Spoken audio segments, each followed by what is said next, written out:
Mapagpalang araw mga kataba. Yan, gagawa tayo ng ating simpleng relleno. Yung ating simpleng relleno dahil ilan lang yung mga ingredients na gagamitin ko dito. No, kanya-kanya tayo ng version. At kung ano lang yung meron sa aking gulay. Dahil alam niyo naman ang gulay ay ginto ngayon. Meron akong patatas. Hiniwa ko ng maliliit. Tapos, bawang, sibuyas, green peas, carrots. Tapos naglagay ako, tinagtad ko lang tong pork na to. Ginawa kong giniling. Pampalasa din yan. Kung gusto nyo maglagay ng pasas kasi naubos yung pasas namin. O, lagyan nyo, pag ayaw nyo, okay lang. Tapos dito, may kawali. Lagay na natin tong bawang sibuyas. Sasabay ko na to pati tong ating pork. Ayan. Sabayaan nyo ng sama-sama dahil okay lang yan. Dahil mamaya naman ay maghahalo-halo din yan.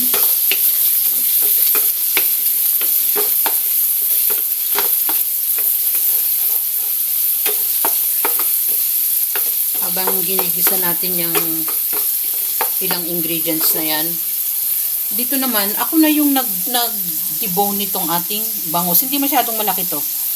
Kasi yung kawali namin, wala kaming masyadong malaking kawali. Ganyan lang kalaking bangus yung binili ko. Tapos, binabad ko to sa toyo calamansi.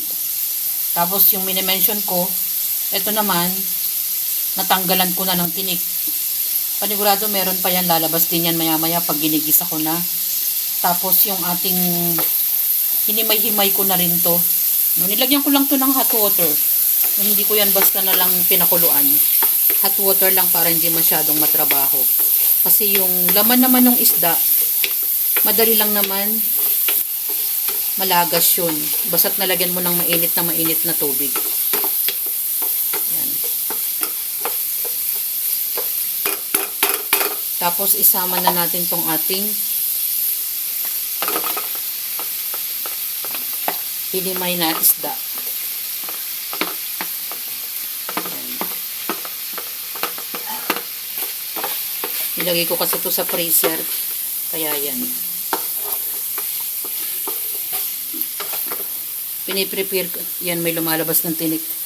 Piniprepare ko ng mga ahead of time bago ko iluto. So yan, balikan natin. Habang ginigisa natin yung ating isda at yung konting pork.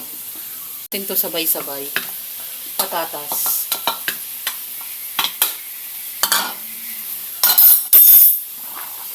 Green peas. At yung ating carrots.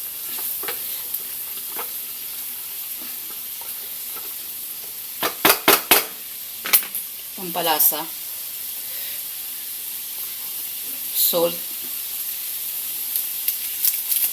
Paminta. Yung salt namin hindi masyadong maalat. Ajinomoto.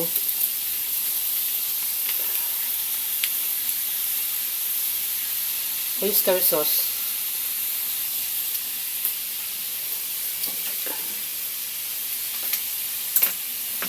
Haluin natin.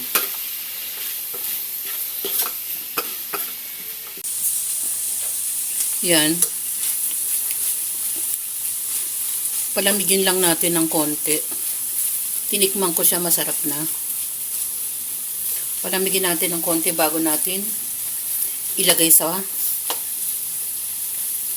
bangus sa kanyang katawan.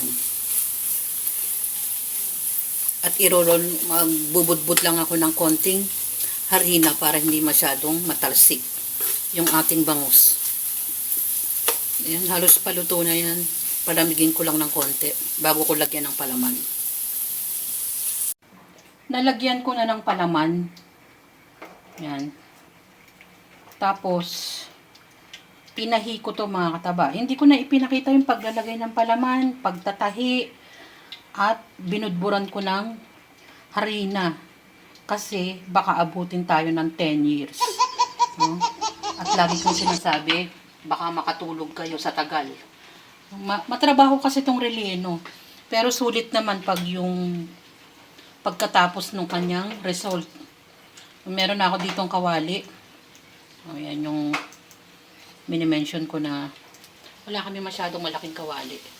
Kaya mamaya yan, ibibiling ko uli ng pa-side. Pagsasabayin ko na yung dalawa. Diba? Hindi nagagalit yung ating bangus. Dahil nilagyan ko ng harina. Takpan natin. Sa pagluluto ng rellenong bangus mga kataba, pwede niyong lagyan ng kahit na anong gusto niyong palaman o dagdagan ng kahit na anong ingredients. Sabi ko naman sa inyo, depende sa ating nagluluto. Ako naman, kung ano lang yung meron sa amin tulad ng patatas at carrots lang at yung pinakalaman ng bangus, sari-saring ingredients na rin. Yan yung ating simpleng relleno. Enjoy, kumain at maging masaya. Masarap yung ganitong luto kahit matrabaho siya mga kataba, sulit naman. Salamat sa panonood at bye mga kataba!